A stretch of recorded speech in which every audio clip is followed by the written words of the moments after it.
Barney, that was an introduction that would have made my father proud, and my mother might have believed it. At this point, all I could do is disappoint you now. Good morning. I'm delighted to be here. I'm so pleased, particularly that Barney invited me to come. As he said, we've been buddies for a long, long time. And I'm also delighted that Ted Bosak is here. As many of you know, you'll hear a lecture later today named in Ted's honor. And I couldn't be more pleased that he's here this morning, and I get to see him on this trip too.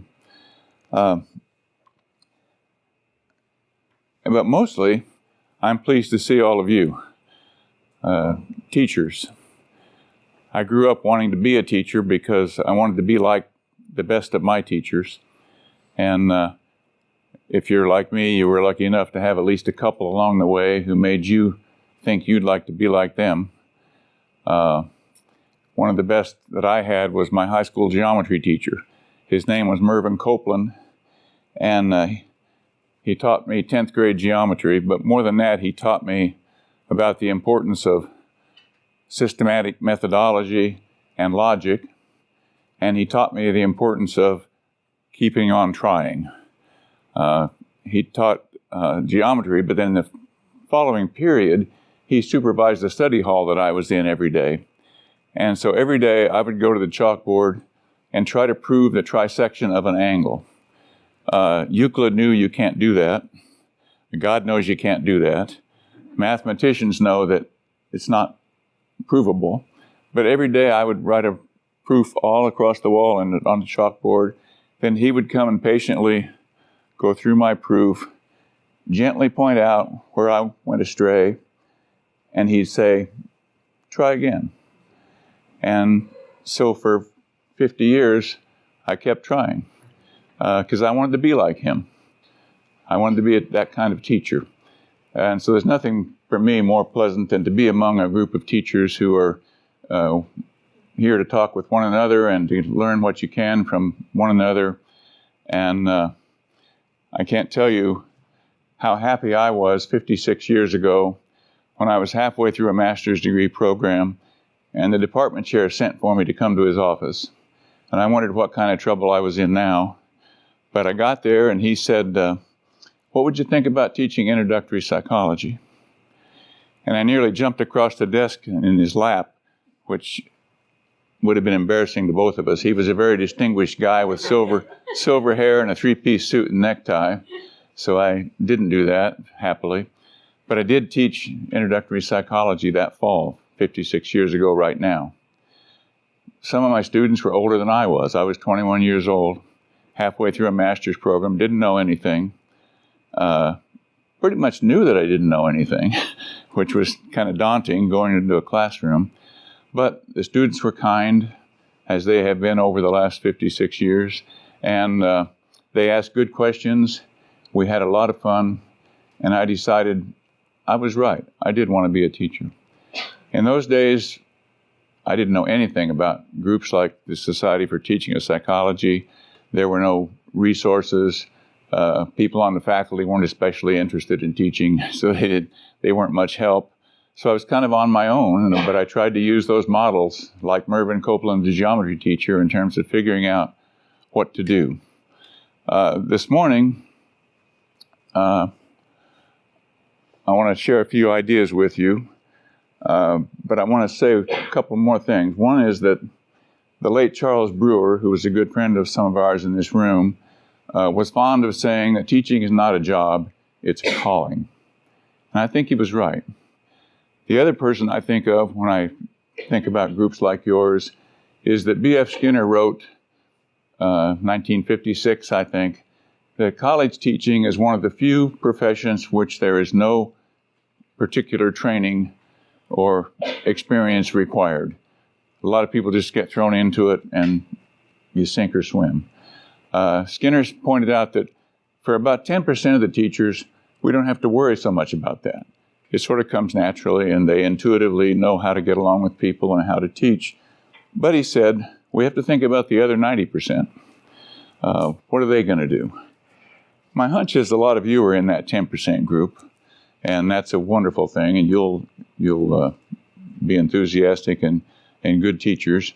But we do need to think about the other 90% and try to figure out how do we help them, or how do we help ourselves to be better. And I think of teaching as being sort of parallel to science. We're always trying to find the next incremental step forward, what we might do better than we did yesterday or last week or last semester. I doubt today that I'm going to tell you anything you don't already know. So that's a disclaimer up front. What I intend to do is to briefly say a little about what I see as some of the challenges in this age when we're so concerned about misinformation and disinformation. I'm going to briefly comment on 3 or 4 ways people have tried in specific aspects to try to deal with it. And then I'm going to suggest that I think a more fundamental long-term way to think about it is to think of it as a methodological issue. What kinds of questions can we teach students to ask methodologically that would prepare them in a more general way to deal with information and possible misinformation or disinformation that they might get? I'm going to use the term misinformation at times this morning, and I'm sort of using that inclusively to include disinformation, the difference being misinformation, misstatement of facts, or incorrect information that may be done inadvertently, disinformation being the deliberate attempt to give you bad information for political reasons or for financial reasons or who knows what kind of agenda the perpetrator might have. I wonder if there's a way we can, for me, the light is not good for the screen. Am I right about that? It's been slowly getting. You can change slides maybe. Let's see, maybe it's just my ineptitude. So, there we go. Fact or fiction? How can students know the difference? Just a few comments about what I see as the challenge. I think it's really a problem, but I don't like to use the word problem. I prefer the word challenge. It sounds a little more optimistic. More than 4 out of 5 incoming students at colleges might get their news from social media platforms.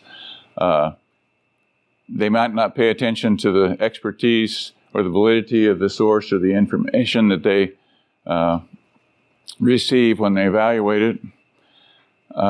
There's some data that suggests false information can spread faster and farther online than good information, which is kind of a discouraging possibility. And that there's more readily available information than ever before, but a lot of it is false, misleading, or inaccurate. So those are some of the challenges we face in terms of the information our students are getting or receiving these days. Some things we know about misinformation. A lot of people who share misinformation online know how to distinguish between fact and fiction. They just don't bother, at least according to some research. They don't think about the accuracy of information before they send it along or before they make use of it. Some kinds of misinformation are pretty harmless. I mean, we all get annoyed because people say we only use 10% of our brains, but does it really matter? I mean, it's technically it annoys us because we know better, but it probably doesn't really hurt the people much who believe that. They don't do anything with the information anyway. It probably doesn't matter that most people say physicists can't explain how bumblebees fly. In fact, physicists can explain how bumblebees fly, but it doesn't make a lot of difference in most of our lives. But on the other hand, some kinds of misinformation can be dangerous.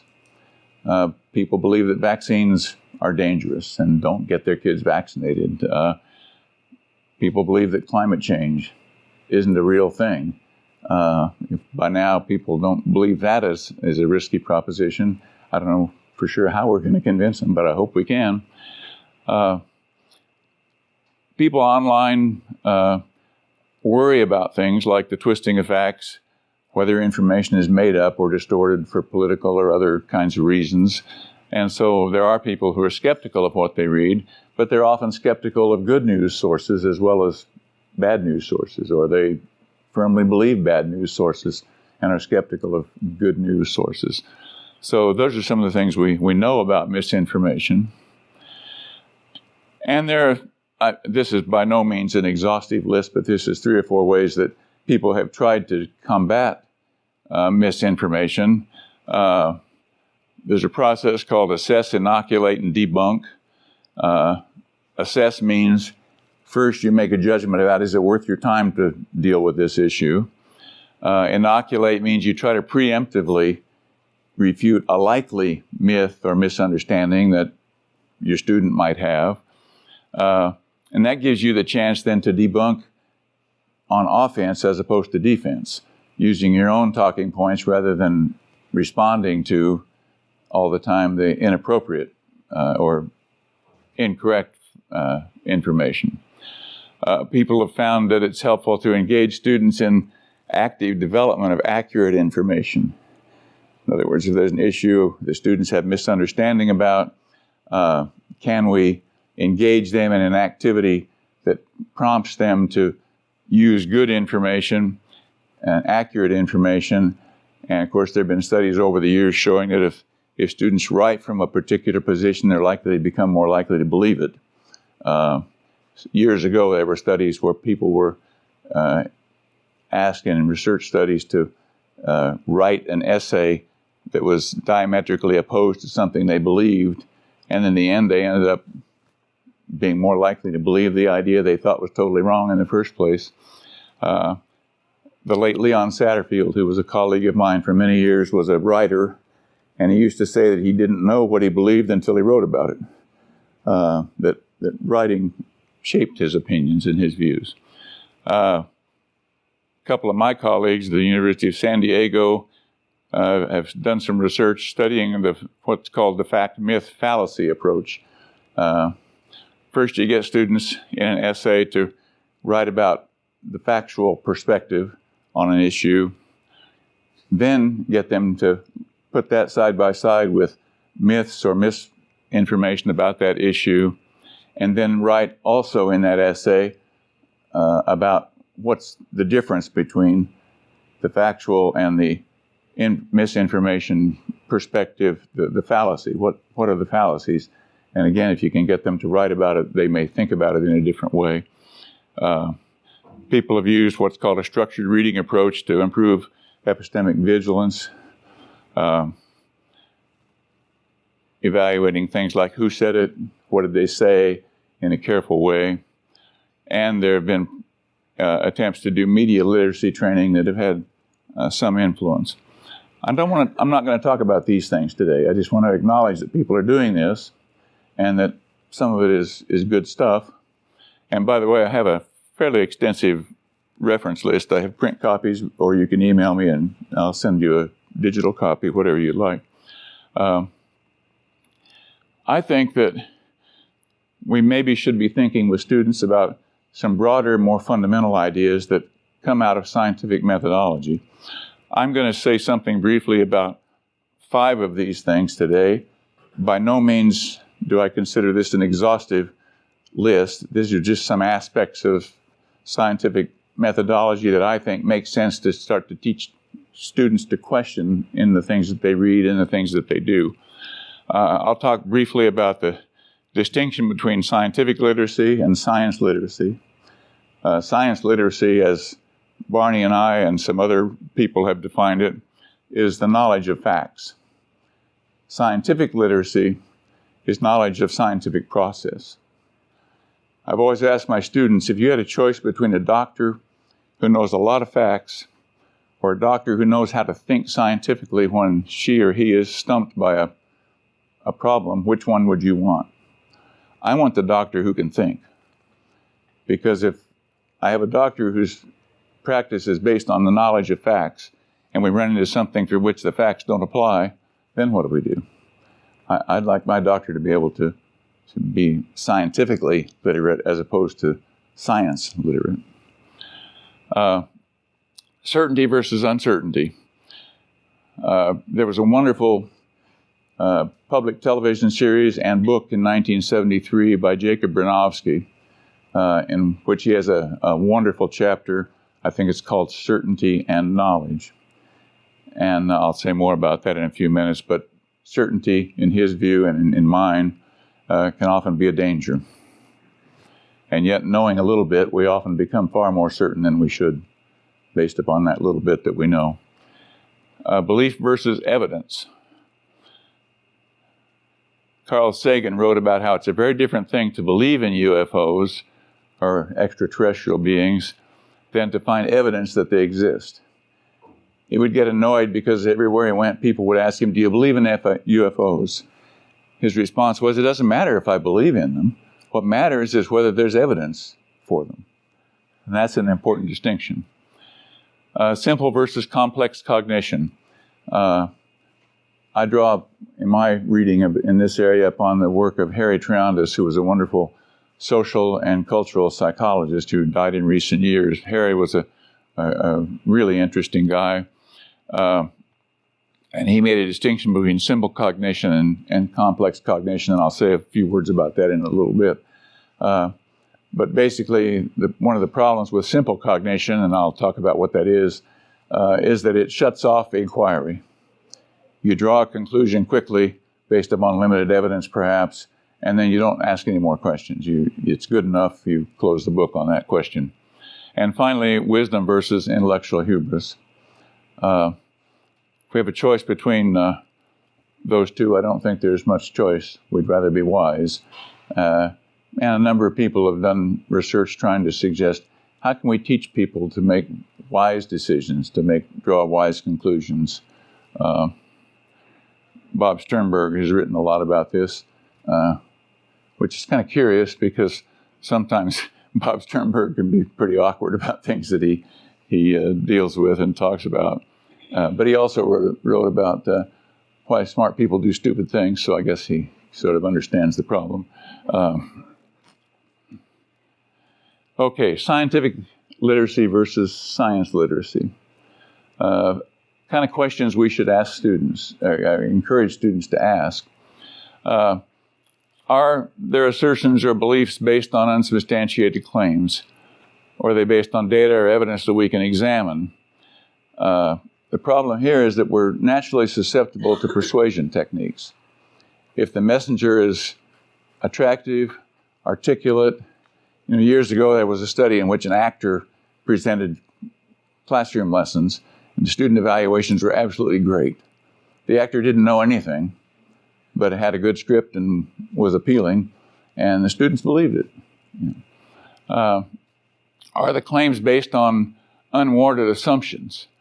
For centuries, people thought that the sun and the moon were the same size. A lot of people today assume that opposites attract, that airlines are more dangerous than cars. These are things people believe, and they make decisions in their lives based upon these kind of beliefs, even though they're probably not correct, not true.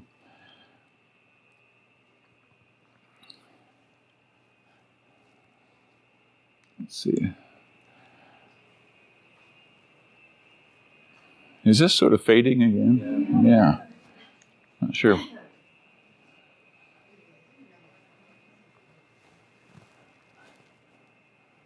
Sue, is there something I could do about that?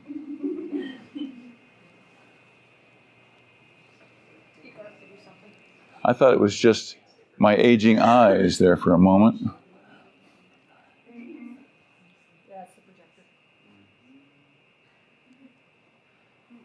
That's a relief. It's not my device, it's theirs. Yeah. Okay. Where are we? We need to teach students to ask, does this claim make sense? You all know by now that the old taste map was bogus. For years, it was in every intro psych textbook. It was in every high school health book. It was in biology textbooks. Linda Bartoshuk and others have shown in more recent years that old taste map was based on a bad translation of a German research project from the 19th century. Now we know that you've got taste receptors all over your oral cavity, and the old map didn't make any sense. But people still believe it, even though it doesn't make sense. But it's okay to ask when you see a finding our students should learn. Does this make sense? Does this square with what I know about reality?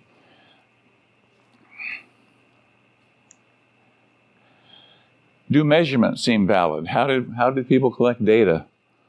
Does the author seem to treat extreme cases as if they were typical?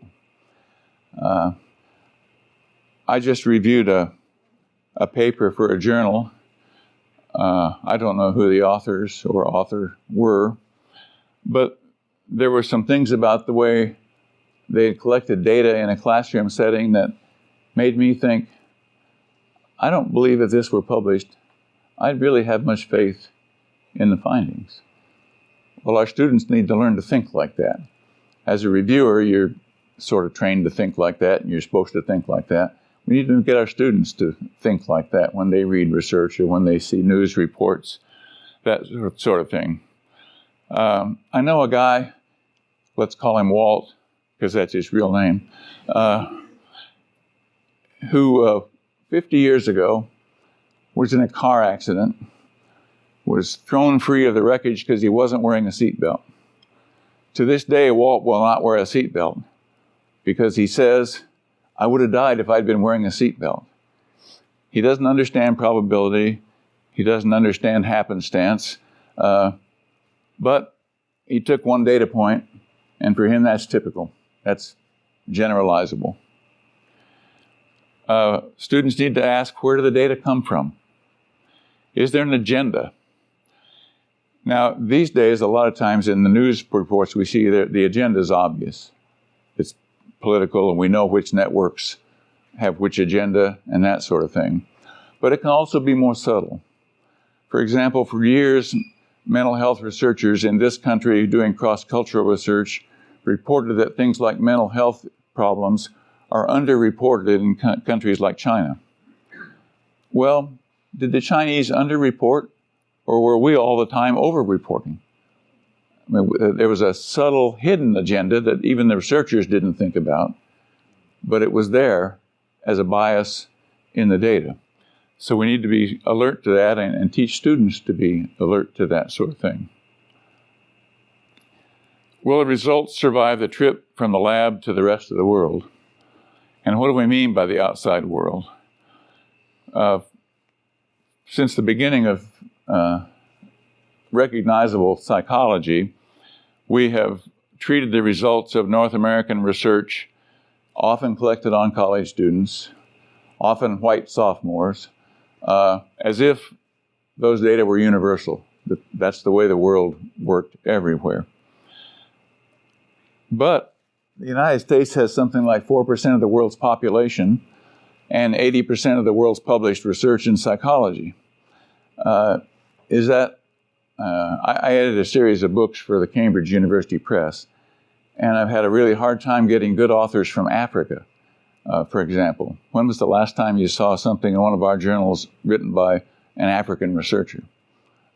Maybe somebody in the room can remember, but I'd wager against it.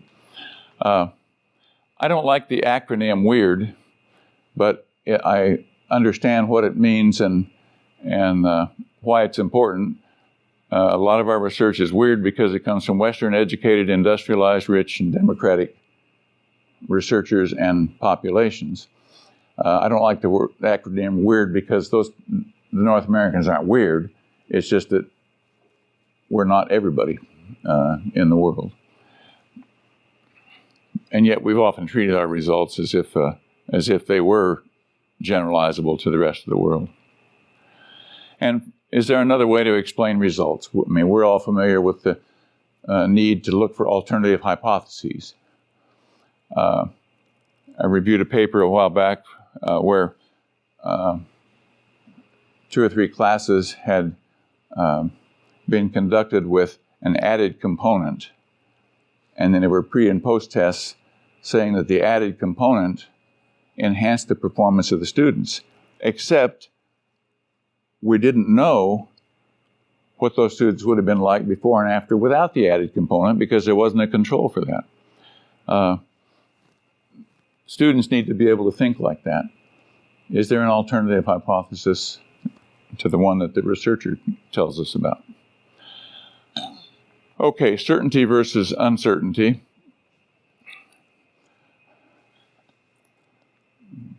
Keep an eye on our time. I mentioned Bronowski. He wrote again in 1988, in which he said there's no absolute knowledge. Oops. I could make machines smoke by just looking at them. He said there's no absolute knowledge, and those who claim it, whether scientists or dogmatists, open the door to tragedy. He said that while he was standing outside Auschwitz, where a number of his family members died.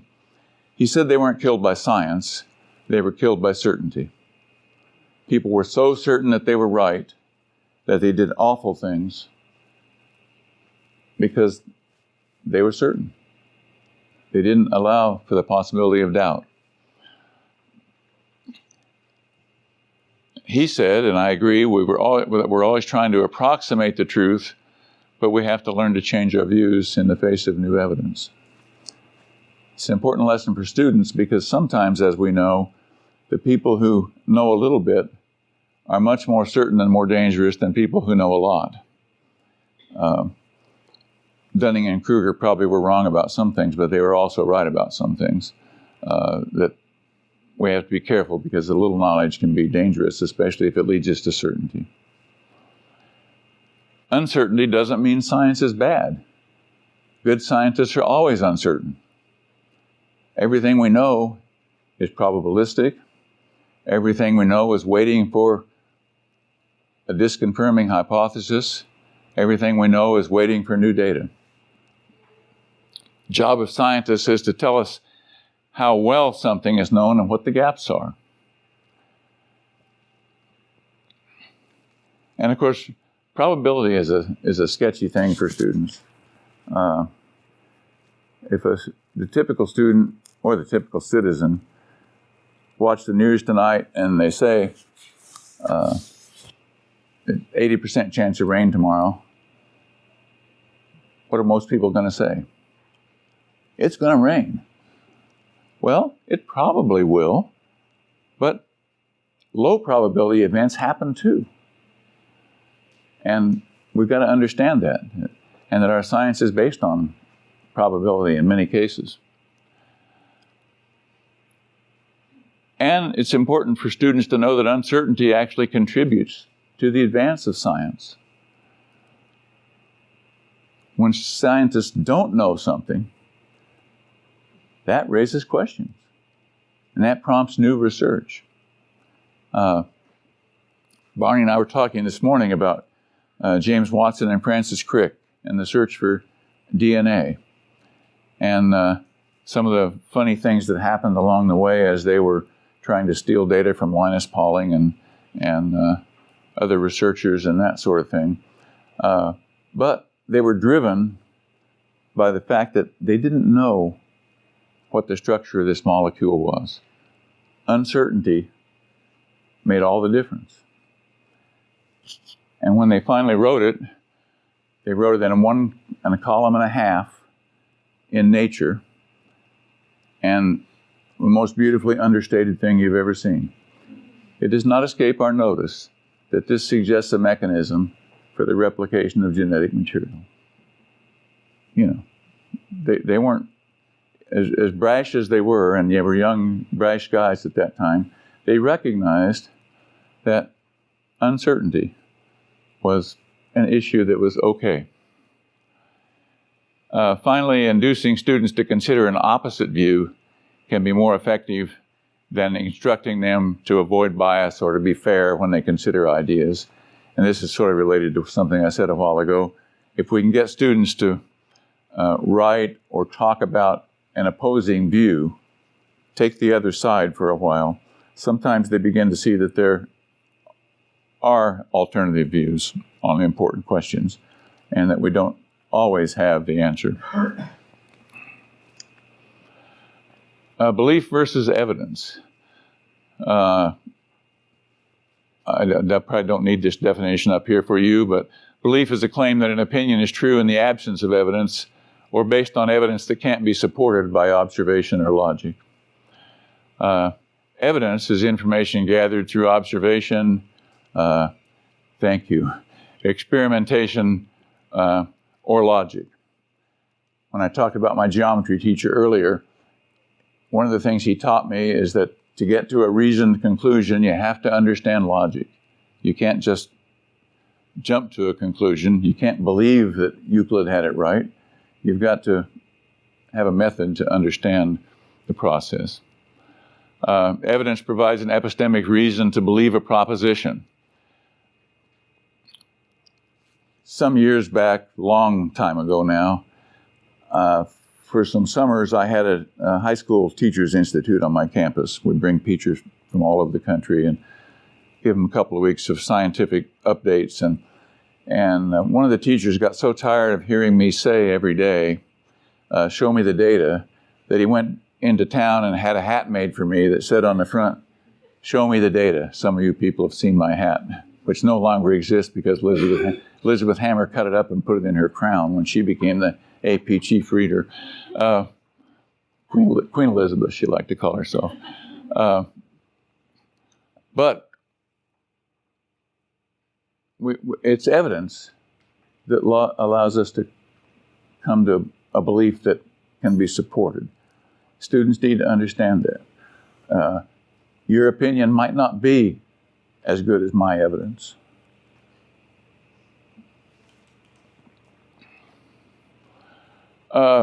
This is an important one, avoiding the appeal to ignorance. Because nobody has shown that there are no UFOs, you can't say they exist. In other words, the fact that I don't currently know a thing doesn't mean it's unknowable. The absence of something the absence of proof doesn't demonstrate the existence of the alternative. We've got to affirmatively demonstrate what we know, as opposed to saying the fact that we haven't seen it means that it's out there somewhere. And the fact that a person is an expert in one field doesn't mean that their opinions necessarily have weight in another field. Probably there are only about 4 of us in this room who are old enough to remember, but Linus Pauling, who won 2 Nobel Prizes, one for peace and one for his science, late in his life became a huge advocate of megadoses of vitamin C. Everybody should be taking thousands of milligrams a day of vitamin C. I was at a meeting at the University of Nebraska Medical Center, and I was sitting next to the head of the, whatever they call the pharmaceutical research department. And at that time, this was like 70s or 80s, whenever it was, and I said, what do you think about Linus Pauling and vitamin C? This guy said, well, there are 2 ways to think about it. One is, when a Nobel Prize winner speaks, you listen. The other is, Nobel Prize winners get senile too. The fact that Pauling was a great scientist in one respect didn't necessarily mean that it translated to another field that wasn't his field. He got a lot of attention because he was Linus Pauling and he was a Nobel Prize winner, but it wasn't his expertise. He probably didn't know as much about it as my family doctor, but we get misled sometimes in that way. Simple and complex cognition.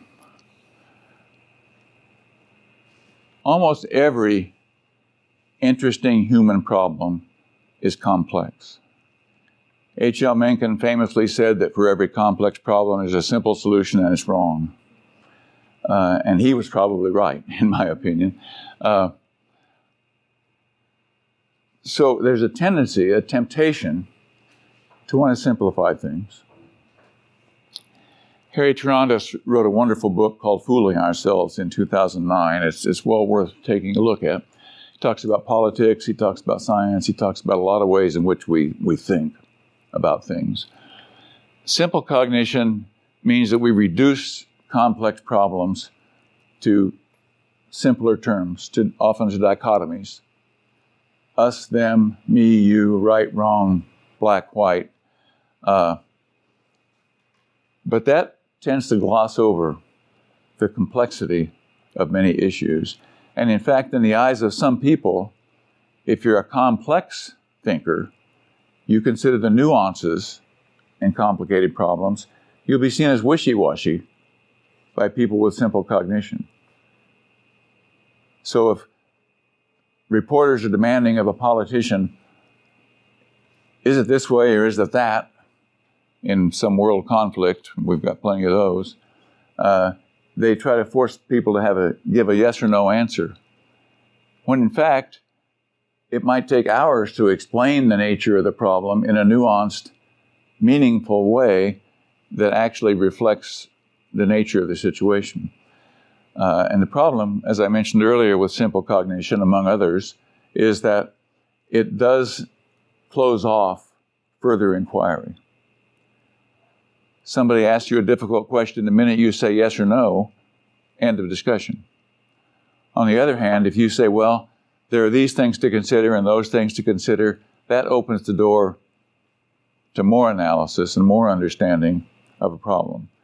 For years, I've told students that the most appropriate answer to nearly any difficult scientific question is it depends.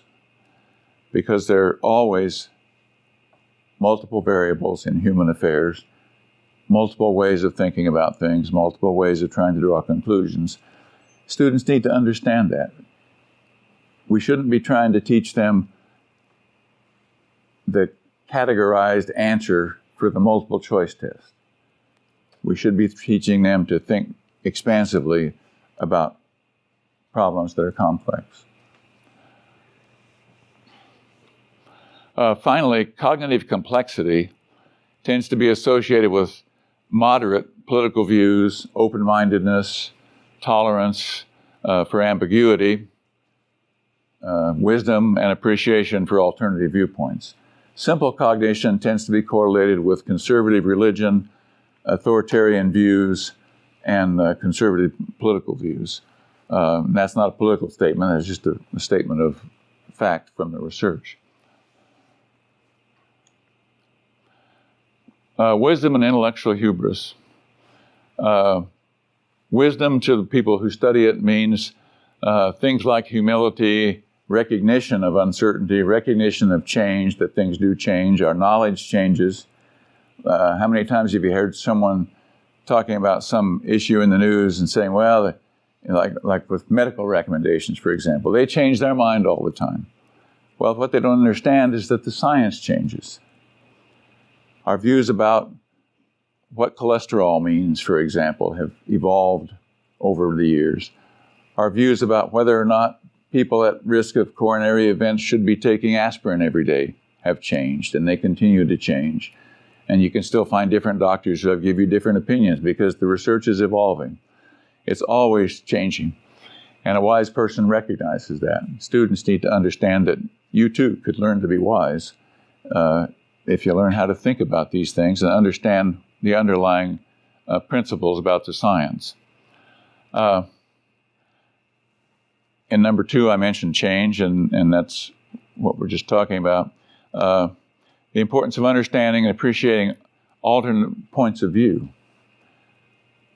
A wise person will be able to see your perspective and try to understand what's the evidence for your perspective. How does it compare to mine? As opposed to simply trying to convince you that I'm right. And that's a hard thing for students because they want to be right. They want you to think they're right. They want to find the answer you want often, as opposed to where would the science take them. A few years ago, I had a student in class who had dealt with anorexia or bulimia, I don't remember now which, and she was taking my cross-cultural psychology class, and I was using David Matsumoto's textbook. David is a good guy and a good friend, and she came to me and pointed out what she thought was an error in his treatment of certain cultural aspects, cross-cultural aspects of anorexia and bulimia. She said, I think he's got it wrong. I said, well, you need to write to him and tell him. She said, are you kidding? He wrote the book. I said, yeah, but he's just a guy. He's writing about research. He's summarizing research. And if you've got a question, you should raise it. She said, well, he wouldn't pay attention to me. And I know David. I said, yeah, he will. And so she sent him an email, explained her argument. He replied and said, you know, you've really got a good point here. I'm going to look at this again, and I'm going to change it in the next edition of my book. And he did. He understood the importance in science of being open to change. And for her, it was an eye-opening experience because it hadn't occurred to her that science changes and that a good scientist would listen and be open to change. But that's the mark of a wise person, to be able to understand and consider alternative points of view. I nearly quit organizations like the APA in the middle or late 70s because I hadn't yet found the teaching community. And so I would go to these research meetings, and somebody would go through a careful description of a scientific study, and then somebody in the back, usually some wise guy wearing reflector sunglasses, would raise his hand and say something like, does the apparatus click? And the idea was to get a one-up question on the presenter, you know, and not to further the cause or to further the discussion. And I was ready to quit until my old friend Ludi Benjamin said, you're not a card-carrying member of Division 2, are you? I said, no. And he said, well, you have to be. And then I found a home, of course, with people like you. But my point is that considering alternatives in a meaningful way, as opposed to trying to show that I'm right about this science and you're wrong, is a much more meaningful thing to try to do. Of course, if we teach for wisdom, that means we provide students with opportunities to make decisions about issues that matter, as opposed to telling them what we believe to be the truth and then testing them on our version of the truth. They need to understand that there are alternative ways of thinking about things and that they have the option to do that too. So wisdom is the antithesis of intellectual hubris. Intellectual humility is fundamental to science. One of the things I learned fairly early on, happily, was that it's okay to tell students, I don't know. But here's how we might find out. 3 or 4 of you in the room know Alan Feldman, who's a wonderful high school psychology teacher in New Jersey, a brilliant guy. And when we go to the advanced placement readings, at the time I was teaching learning theory, and he knew that, and he was interested in it. So when we'd be on the bus to the airport after the advanced placement readings, he'd always try to get me in a corner on the bus and ask me questions. And one time, he was asking me a question I couldn't answer about classical conditioning. And I said, well, you should write to Mike Damian. He wrote the book on this. He had a popular learning theory textbook that dealt with a lot of biological stuff about classical conditioning. Alan said, oh, I already did. He doesn't know. But here was a guy, Alan, who was unafraid, A, to show his own ignorance on an issue, and B, to try to figure out how to do something about it by recognizing that, to have the humility to know that he needed to know more and that he knew how to go about doing it. So, these are dimensions of scientific method. Scientific literacy, certainty and uncertainty, belief and evidence, simple and complex cognition, wisdom and hubris. But as I said, these are by no means all there is. These are just examples that I think are important in trying to teach our students about scientific method. This is too small, and I apologize for that. But what I'm saying here is we taught writing across the curriculum, we taught ethics across the curriculum, we've taught culture across the curriculum. What would it mean to teach scientific method across the curriculum?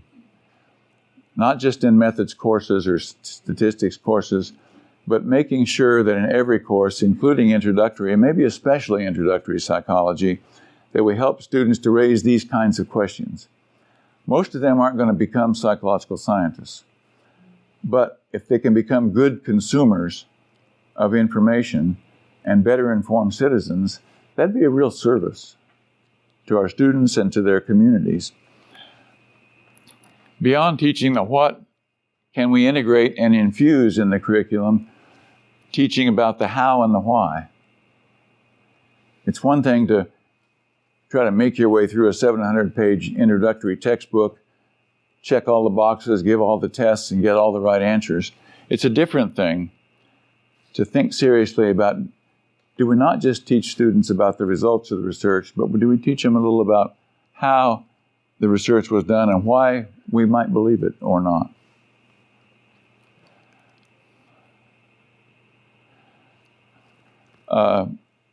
One wonderful thing that's evolved in my time over the years is the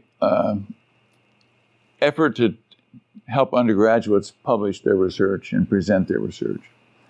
That's a great thing. But we need to temper that perspective by thinking about what's the aim of what students are learning. Are they publishing their research to be able to enhance the odds of getting into graduate school? Are they doing it to enhance their own learning about the questions that they're studying? What is it that we're really trying to do? I'm not saying we shouldn't be doing that by all means. I think it's wonderful. But we need to make sure that they understand that they're in this for the process, what they can learn and what they can contribute.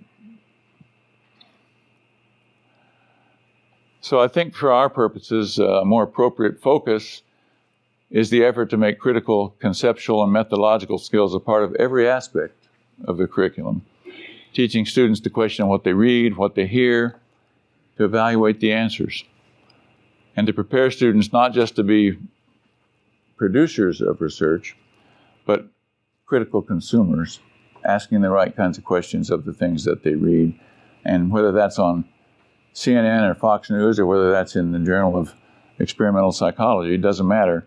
What are the questions that they should be raising? And we can help them, if we can do that, to discriminate between fact and fiction. We maybe have 10 minutes. Do we go to 10, or do we have to allow breaks so people can get to a session at 10? Okay. I'd like to here's your perspective on some of these issues, what you do or what you think. Yes.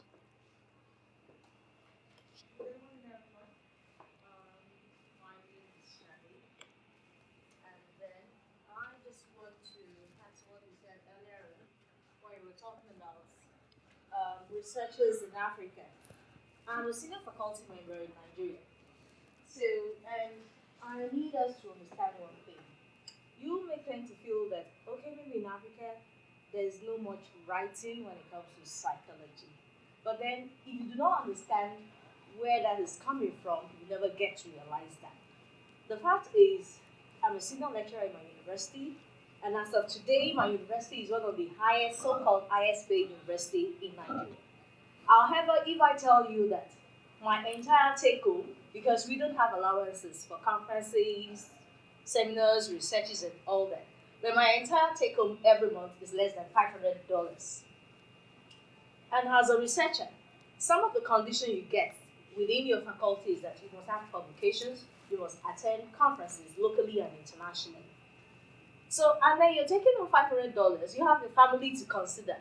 How do you manage that? And how do you give in your best at that point in time? Because when we're talking about researches, there are so many things involved. You need to go to the field. You need to get people, participants for your work. And unlike maybe countries like US and whatever, where people are familiar with psychology, if you come to Nigeria and you tell an average adult, oh, fill this questionnaire for me, they will look at you and they wouldn't take it. That's right. So possibly what you will get is researches going on in secondary schools, because these are still adolescents and teenagers we could kind of manage, and they'll see you, oh, she's an adult, they'll listen to you. But even at that, they come from a background of where people have this mindset. Why are you talking about your issues to a counselor? So you end up finding out that most psychology from that aspect, we work on educational issues. These are things they can easily share with you because they rather go to their pastor or their spiritual leaders to attend to their other needs. Mental disorders, maybe like he mentioned in China or whatever, they will never talk about it because it's seen as a stigma. In Africa, it's worse than HIV as far as they are concerned, because they feel that you want to open up, is this what you want to tell us, and so on. So these are challenges that you have as a researcher and you're working in a university community. Then come think about your students. They see you toil and do all these things every time, and they are not getting results. So where's the encouragement for them to now graduate and say this is what they want to do? Take for instance, I have to be frank with you, I actually had plans to come to the US before I read online about this conference, or I wouldn't have attended. Because for my flight alone, basic economy, I paid $1,500. And my take home annually is less than $500. $5,000. So where does that marry? What does it come in? So that's why you probably have fewer people attending or even bothering, because with all this, when you now end up making all the sacrifices, researches we do in Africa, nobody opens them up. So we see them as something you only need for your promotion when it's time for you to be promoted to another level. So that is it. It's not as if we don't have good researchers. And another thing I want us to look at is that when it comes to STEM, Africans get more sponsorship for STEM. You get funding, you get sponsorship for STEM, and you see a lot of African nurses, engineers with just diploma doing very well. When we come to professions like psychology, counseling, you don't get anything. It's like you're on your own. It's like every other person, including the outside world, they'll feel you need to sort out your own problem and know what you need to do about it. So these are just the challenges. And like Prof said, maybe that's another area of investigation you need to look at. What are the challenges that psychologists and counselors in countries like Africa have that are bring on limitations such as these and is hindering them from giving their best when it comes to practice? Thank you. Thank you. A couple of quick comments. One is in the Elements of Psychology and Culture series that I edited at Cambridge University Press, in the next few months, we'll have a volume on, it's called The Indigenous Psychology of Africa by an African professor, Seth Opong is his name. Second thing I'll say is that Robert Chappell is a cultural psychologist about my age, and he spent most of his adult career and life at the University of Zambia. And years ago in the 70s or 80s, he recognized that there was a problem in the literature and child development because the prevailing bias was that Western kids were better problem solvers and did more academic kind of things than African kids. And he watched Zambian kids play, and Zambian kids would take bits of wire and make intricate figures and toys from bits of wire. And so he devised a study in which he got kids in Scotland to do comparable tasks to what the kids in Zambia were doing, but with different materials, the kind of materials Scottish kids would have, and the kind of material like the wires that the Zambian kids had. And then he devised a study in which he had kids in both countries solve problems with both techniques.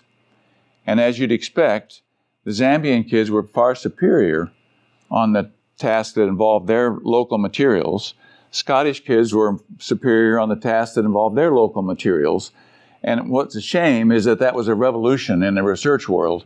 That it took that for somebody to see that applying Western techniques to people in non-Western countries made no sense and was not a fair way to gauge the research was a shame. But that's part of the kind of thing we should be asking students to ask is are these findings, Barney asked me at breakfast this morning, are there any psychological findings that are truly universal? And that's a tough question because so many of the things that we do, especially in North American psychology, are based upon instruments that are meaningful in our culture. But we know that even on Western instruments like scales, from 1 to 7 or 1 to 5 or whatever. In some cultures, people will not use the extremes. They always group their scores toward the center.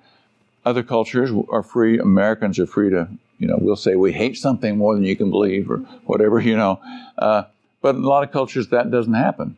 And then to compare the scores, years ago, I did a cross-cultural study of quality of life between Japanese and American college students. On average, the Americans scored about 10% higher. But there was other research that showed that Americans tended to inflate their self-ratings by at least that much compared to Japanese people and their self-ratings. And so was there really a difference? Or were we simply measuring a cultural artifact? I mentioned this morning, we didn't have to worry about the 10% of teachers that Skinner mentioned. If you're like most American professors, we don't have to worry about you because most American professors rate themselves in the 90th percentile or above in terms of their superior teaching ability. So, we're it's Lake Wobegon out there. We're all above average. But in other countries, those self-ratings are very different. And our students need to understand those kind of things, among many others. Well, I think we're out of time. If you're interested in the reference list, feel free to pick one up or email me. Be happy to hear from anybody. And have a good day, and be sure to go to the Ted Bozak lecture later.